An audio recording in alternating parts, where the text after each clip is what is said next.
Gold, trusted gold buyers. మీరు తాకట్టు పెట్టిన బంగారాన్ని విడిపించి ఈ రోజు ఉన్న మార్కెట్ ధరకు కొనబడను. తనటం నా కర్తవ్యం. ముసలయ్య దగ్గర నువ్వు కొన్నావా? నమ్మకం లేకపోతే ఈ డాక్యుమెంట్స్ చూడండి. నేనే చదవాలా?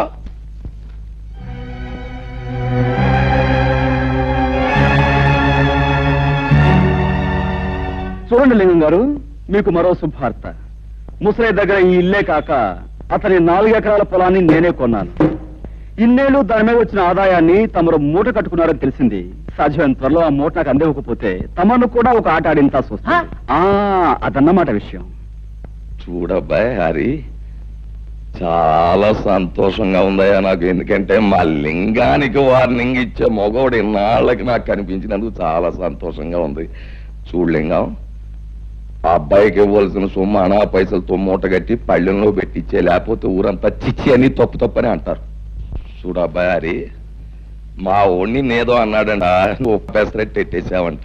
మరి జరిగింది తప్పే గనక ఆడి కన్న తండ్రిగా నేను వచ్చి మన్నించమని అడుగుతున్నాను.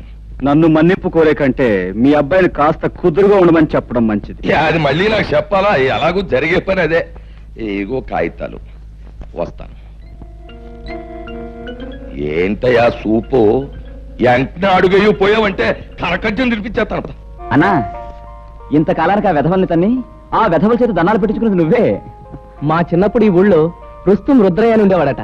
అన్యాయం అధర్మం అని అనిపిస్తే నీలాగే పెద్దవాళ్ళకైనా సరే బుద్ధి చెప్పేవాడట. ఇక నువ్వు మాకు కాస్త ఒత్తాసుగా ఉన్నావు అనుకో, ఊరిలో దారిలో తెచ్చేయచ్చు. దాందే ఉంది.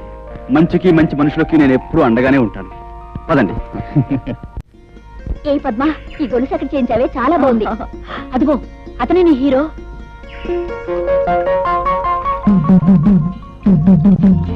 చేత కాదు, చూపులకు హీరోలాగే ఉన్నాడు కదే.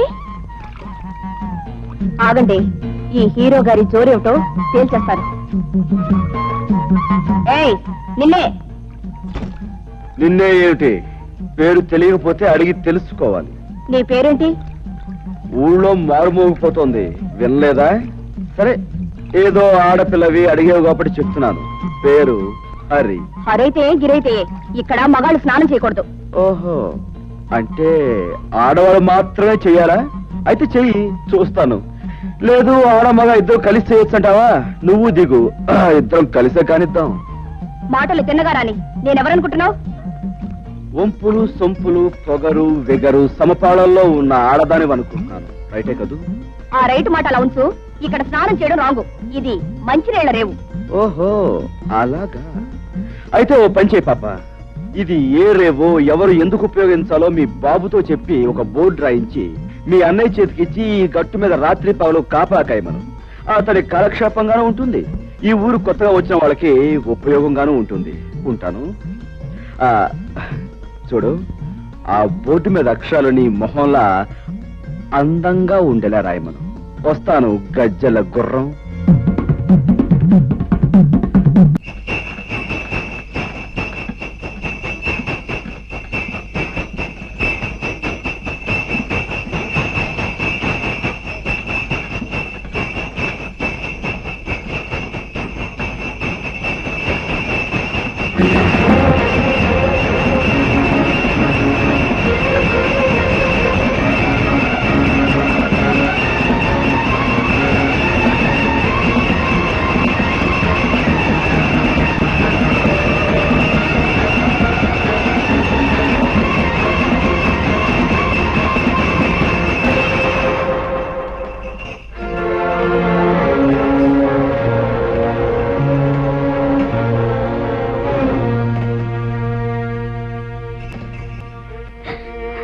సమయానికి దేవుళ్ళ వచ్చిన పసుపు కుంకుమలు కాపాడేవు బాబు, లేకపోతే ఏమైపోయి ఉండేవాళ్ళము. అలా అనకండమ్మా. ఆ పరిస్థితిలో మనిషి అన్నవాడు ఎవడు చూసినా ఆ మాత్రం సహాయం చేస్తాడు. నీకు తెలియదు బాబు, ఈ ఊరు మమ్మల్ని వెలేసింది. మాకెవరు సహాయం చేసినా ఈ ఊరి పెద్దలు వాళ్ళ మీద కక్షి కడతారు. ఊరు నుంచి వెలేసేంత నేరం మీరేం చేశారు? మంచితనం రాజ్యం చేసే చోట చెడ్డతనం నేరం అనిపించుకుంటుంది. చెడ్డతనం రాజ్యం చేసే చోట మంచితనం నేరం అవుతుంది బాబు. నిజమే, మరీ మంచితనాన్ని ఈ లోకం భరించలేదమ్మా. అందుకే గాంధీని కాల్చేశారు, యేసుని సిలువ వేశారు, అలాగే మిమ్మల్ని వెలివేశారు. మనసు నొప్పించే మా గొడవ ఇప్పుడు ఎందుకులే బాబు. అన్నట్టు అడగటమే మర్చిపోయాను, నీ పేరేమిటి బాబు? హరి ఆహా. నేను వస్తానమ్మా. ఒక్క క్షణం కూర్చో బాబు, ఇప్పుడే వస్తాను. అమ్మాయి అమ్మాయి పార్వతమ్మ తల్లి, నా అల్లుడికి ప్రాణం మీదకి వచ్చిందట్టుగా ఎట్టున్నాయ్యా? ఇప్పుడు ఆయనకి బాగానే ఉందండి. నా బాబే, నువ్వా నా అల్లుడిని కాపాడింది? నాయనా, ఆ 7 కొండల వాడు, ఆ అలివేల మంగమ్మ నిన్ను చల్లగా చూస్తారయ్యా. ఏమ కన్న బిడ్డవో, నువ్వు సమయానికి వచ్చి ఆడుకోకపోతే నా బిడ్డగతి ఏమైపోయేది? చిన్నాడువైనా నీకు చేతులు ఎత్తి దండం పెట్టాలయ్యా. అంత మాట అనుకో. నేను ఏ తల్లి కన్నబిడ్డనైనా నీకు మాత్రం మనవడినే అమ్మమ్మా. ఓరి నీ అమ్మ కడుపు చల్లగా ఎంత మాట చెప్పారా? వచ్చానమ్మా, దేవుడు నిన్ను చల్లగా చూశాడు. తీసుకో బాబు. వద్దండి. తేనువయ్యా. అమ్మా, నేను వెళ్ళొస్తాను. అమ్మ కాసేపు కూర్చోవే. కాసేపు కూర్చోటమేంటే, ఇంటికాడ నీ కూతురు వాళ్ళ అయ్యి కట్టా ఉందని లబోది ఇవ్వని ఎడుతా ఉంటది. ఇప్పుడు నేను వెళ్ళి ఆయన లక్షణంగా ఉన్నాడని చెప్తే అప్పుడు కథ కూడదండి. అదేంటమ్మమ్మా, అక్కడ బాధపడే కంటే ఒకసారి చూసేచ్చు. అదంతా పెద్ద బాగోతుందిలే అయ్యా. ఎక్కడికే వెళుతున్నావు? అది కాదండి, మా నాన్నగారికి పెద్ద గండం తప్పిందట. ఒకసారి వెళ్ళి పరామర్శించడానికి ముసలు తెలియదు కదా, ఊరంతా కట్టకట్టుకుని వెళ్ళక్కర్లేదు, లోపలికి వెళ్ళి. ఎవరు వెళ్ళినా వెళ్ళకపోయినా కన్న కూతురిగా నేను నిన్ను కట్టుకున్నవాడిని. నీకు ఇప్పటికి 1,00,000 సార్లు చెప్పాను, నువ్వు నీ పుట్టింటికి వెడితే మళ్ళీ ఈ గడప దొక్కాల్సిన అవసరం ఉండదని. రాయుడు వెలేసిన వాళ్ళందరినీ నేను వెలేశాను. నీకు నీ వాడు కావాలో నేను కావాలో తేల్చుకో. బాబు, హరిబాబు, ఈ ఊరు మొత్తానికి నేనే ఏకైక సాకల్ని. రాయుడు గారి బట్టల కాడించి పాలేరు రాముడు బట్టల దాకా నేనే ఉతుకుతా. మరి నీ బట్టలు కూడా వేసుకో. అక్కర్లేదు, నా బట్టలు నేనే ఉతుక్కోగలను. పోహారిని బాగా గంజెట్టి ఇస్త్రీ చేసిన పంటలలాగా ఉన్నావు. నువ్వు మనుషులే కాక బట్టలు కూడా ఉతుకుతావా? శబాసానికి రాడు పో.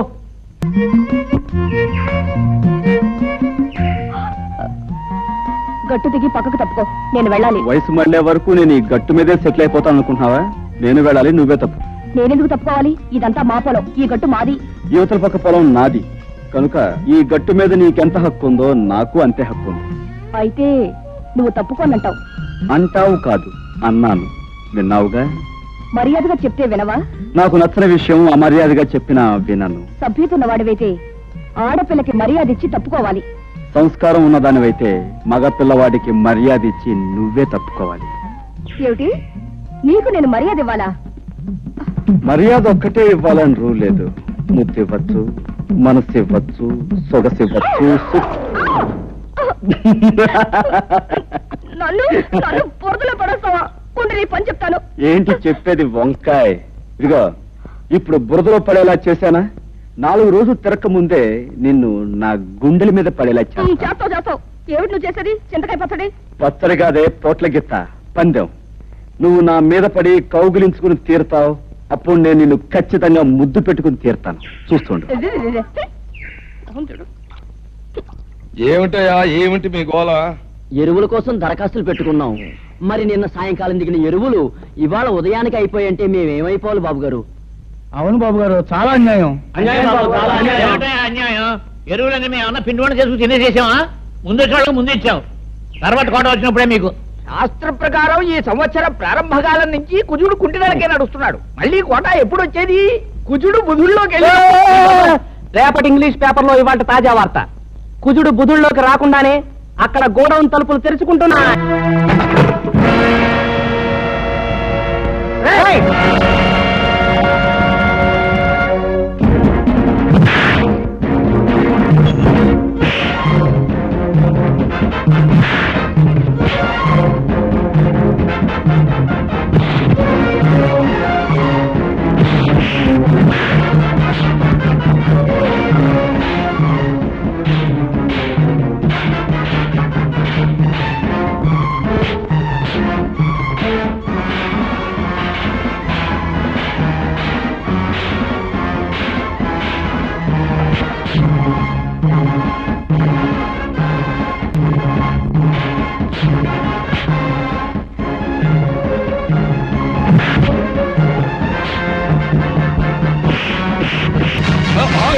ఏంటి ఏంటి అల్లరి?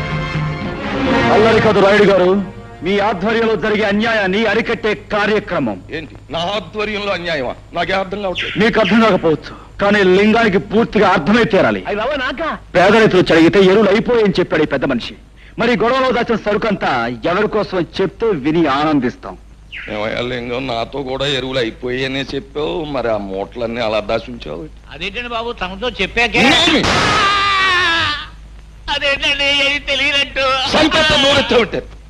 ఇదే కుర్రోళ్ళ చేత ఇక్కడే గోయిదేంచి కప్పెట్టించేస్తారు. మంతులా అయ్యా ఒక కాపుగా చూడారి బాబు, నీలాగే నేను అన్యాయాన్ని అధర్మాన్ని సహించలేను. మా లింగం పేద రైతులను ఇలా మోసం చేస్తున్నాడని నాకు ఇప్పుడే తెలిసింది. ఇంకెప్పుడు ఇలా జరగనివ్వను. ఇప్పుడున్న ఎరువులన్నింటినీ పేదలైన రైతాంగానికి వెంటనే పంపిణీ చేయించేస్తాను. చాలా సంతోషం. మీరు మంచివారని విన్నాను. ఇప్పుడు మీ మాటల ద్వారా అది నిజమని తెలుసుకున్నాను. పునరావు, మనం వచ్చిన పని పూర్తయింది, వెళదాం పదండి. ఇది ఎక్కడ దారుణం అండి? దాచి ఉంచు బ్లాకులో అమ్ముకుందామని చెప్పింది మీరేగా. అందరి ముందు నన్ను వ్యర్థం చేశారు. అబ్బా, మరి ఊరికి అలా గిజ్జు పోకయా? ఆ కరోనా కొడుకుల ముందు మొత్తం అంతా ఎదవలం అయిపోవడం ఎందుకు? నీ నొక్కి చెప్తే సరిపోద్ది కదా అని అలా అన్నావు. ఓసే సుబ్బులు, గెలవలేని వాళ్ళు ఉత్త పుణ్యానికి రెచ్చిపోయి పందాలు కాసేయకూడదే. నేను ఇప్పుడు ఏం పందెం కాసానే? కాసేవని కాదే, ఎప్పుడైనా కాసే ముందు గుర్తుంచుకో, నేనెవరినైనా ముద్దు పెట్టుకుంటాను అన్నాననుకో, పెట్టుకొని తీరతా. అది పందెం అంటే.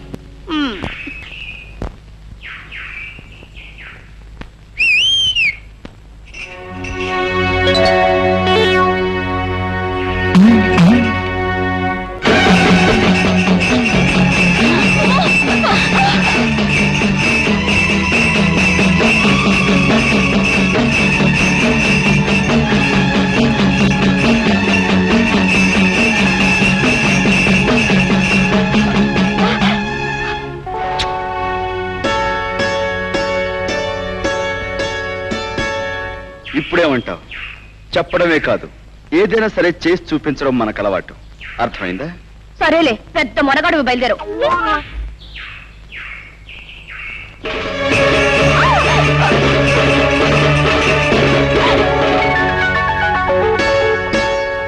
అదే ఇదిగో మంగమ్మని చాలా పేద పిల్ల, దీన్ని పెళ్లి చేసుకుంటానని మాట ఇచ్చి అదిగో ఆ గోపయ్య చాలా తీశాట. దాంతో శాస్త్రం ప్రకారం దీనికి నెల తప్పిందట.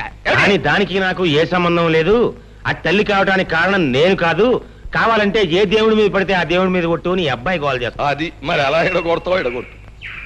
ఏమయ్యా, నిజంగా ఆ పిల్లకు నీకు ఎలాంటి సంబంధం అంటావా? మా అమ్మతోడు, మా అబ్బతోడు, మా తాతోడు. దానికి నాకు ఏ సంబంధం లేదండి. దాన్ని చూసిందే ఇప్పుడు. ఇంక దానికి నాకు సంబంధం ఏంటండి బాబు?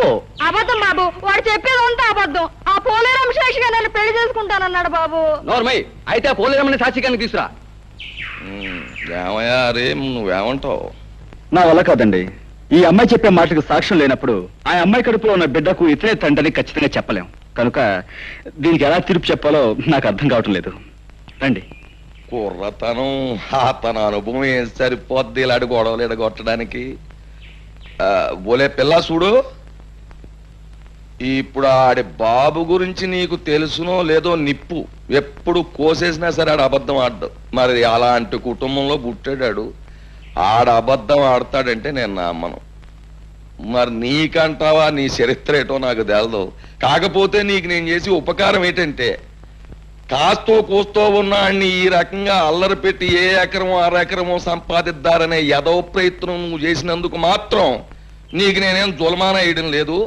నీ కడుపులో బిడ్డకి తండ్రి ఎవడో ఊరు వదిలేసి దేశం మీద పడి ఎత్తుక్కో, వెళ్ళిపో.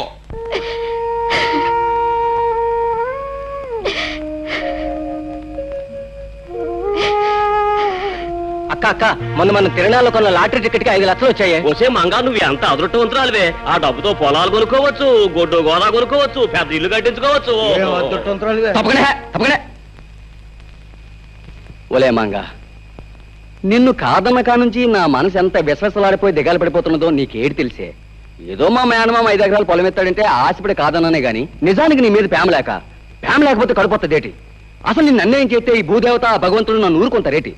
నీ కడుపులో బిడ్డ నా బిడ్డే, నువ్వు నా మడిచివే. అప్పుడు ఆ 5 లక్షలు కూడా నీవే కదూ గోపయ్య? ప్రజలారా, వీళ్ళ సంగతి మీకు తెలిసిందే. మంగ కడుపులో ఉన్న బిడ్డకు గోపయ్య తండ్రి నిరూపించడానికి నేనే ఈ లాటరీ నాటకం ఆడాను. డబ్బు మీద ఆశతో అందరి ముందు నిజం ఒప్పుకున్న ఈ గోపయ్యకు శిక్ష ఏమిటో మీరే చెప్పండి. సరే ఇప్పటిదాకా ఈ గొడవ నువ్వే ఎడగొట్టుకొచ్చావు గనక ఆ తీర్పు కూడా నీ నోటితోటే చెప్పేయి. ఓ మంచి ముహూర్తానికి ఈ పెద్దలందరి ముందు మంగమెడలో ఈ గోపయ్య తాళి కట్టి తీరాలి, లేకపోతే ఈ ప్రజలందరి చేత ఇతర కాళ్ళు చేత. బాబు బుద్ధి వచ్చింది, మీరు ఎప్పుడు కట్టమంటే అప్పుడు మంగమెడలో తాళి కట్టేస్తాను. నా గ్రామ ప్రజలారా, మన ఊరు పుట్టాక ఇవాళ తనకు పెద్ద పండగ రోజు. ఏం చేతంటే మన హరిబాబు తన బుర్రతోటి ఒక గొప్ప నిజాన్ని బయటెట్టి మరి ఆ అమ్మాయి జీవితాన్ని నిలబెట్టాడు, కుర్రోడికి బుద్ధి చెప్పాడు, వాళ్ళను ఇంటోళం చేశాడు.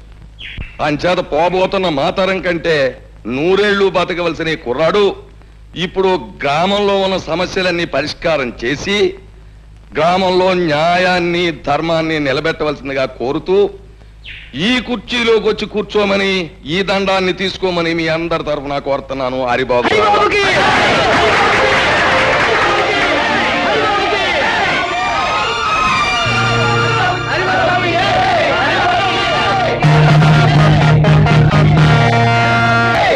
బాబు హరి, 10 మంది కోసం పాటుపడే నిన్ను ఆ భగవంతుడు చల్లగా చూడాలి. హారతి తీసుకో. నాకు ఈ హారతి కంటే ముఖ్యంగా కావాల్సిన మీ ఆశీస్సులమ్మా. ఊరందరికీ ఉపకారం చేసి నా లక్ష్యం నెరవేర్చుకోవాలంటే ఆది దంపతులంటే మీ ఇద్దరి దీవెనలో నాకు కావాలి. లే బాబు.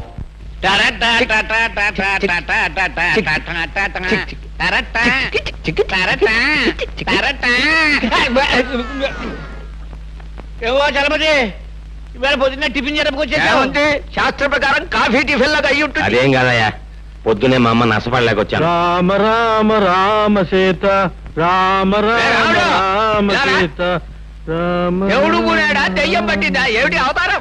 రాత్రి పుచ్చుకున్న నాటి ఇంకా దిగలేదేమో. నీకేం పోయే కాలం వచ్చిందిరా? ఆ చేతుల్లో నీ తీసుకెళ్లి పెరగదొడ్లో పారేసి అదే చేతితో కాఫీ టిఫిన్లు పట్టుకురా. రామచంద్ర ప్రభు, నన్ను వెళ్ళండి, ఇది కళా నిజమా? మధ్య మాంసాదులే తల్లిదండ్రులుగా భావించే ఇతను ఇలా తయారయ్యాడేమిటి? పెద్ద పులికి మీసాలు తీసేసి పంగనామాలు పెట్టినట్టుంది. ఎలా చూడడం ఆయన ముఖం? మతులు పోయి మాట్లాడకండి నాయనలారా. ఈ వేళ నుంచి మనందరం దైవభక్తిలో ఆధ్యాత్మిక చింతనలు పవిత్రంగా గడపాలి. అయ్యా, ఈ విషయంలో మమ్మల్ని వదిలేయండి. కాదు నాయన, ఇన్నాళ్ళు మనం స్వల్పమైన సుఖాల కోసం, ఆస్తుల కోసం, పదవుల కోసం పాకులాడాం. ఊరు బాధ్యతనంతా యువకుడైన హరికి అప్పగించేశాక ఇక ఈ శేష జీవితాన్ని రామనామస్మరణలో గడపాలి అని నిర్ణయించుకున్నా. ఈ నిర్ణయం స్కీమింగ్ మంచిదే, నేను వస్తాను. ఈవేళ పొద్దున్న మా ఆవిడ అవుతానండి, నేను వెళ్ళాలి. 12వ అమ్మాయికి పెళ్లి ముహూర్తం పెట్టాలి. ఆగండి, ఒక్క అడుగు కూడా ముందుకు వెయ్యడానికి వీల్లేదు నాయనలారా. నాతో పాటు మీ అందరూ కూడా రామనామ సంకీర్తనంలో పవిత్రంగా బ్రతుకుతారు ప్రభు అని ఆ శ్రీరామచంద్రుడికి నేను మొక్కేసుకున్నాను. పదండి. అదేవిడు పూజారి గారు స్వామివారి విగ్రహంలా అలా దిగుసుకుపోయారు. మా హరిబాబు పేర స్వామివారికి అర్చన చేయించాం. అలాగేనండి.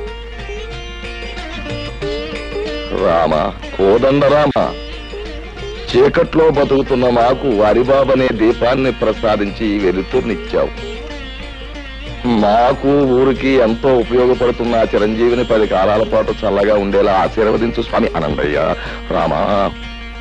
నన్నొక్కడే కాదండి, ఊరందరినీ కూడా చల్లగా చూడమని ఆ భగవంతుని కోర. అదేంటి హరిబాబు, స్వామి నిన్ను చల్లగా చూస్తే ఊరు నువ్వు చల్లగా చూస్తావనే నమ్మకం మాకుంది.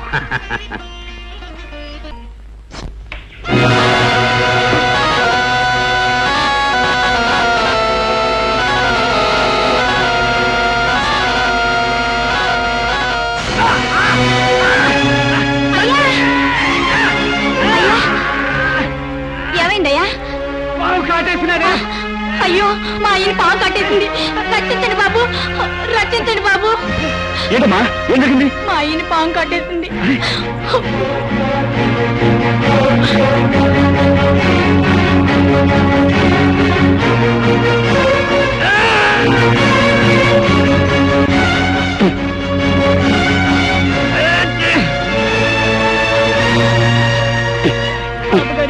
మా అయ్యకి మరేం పర్వాలేదమ్మా, ఎందుకని మంచిది.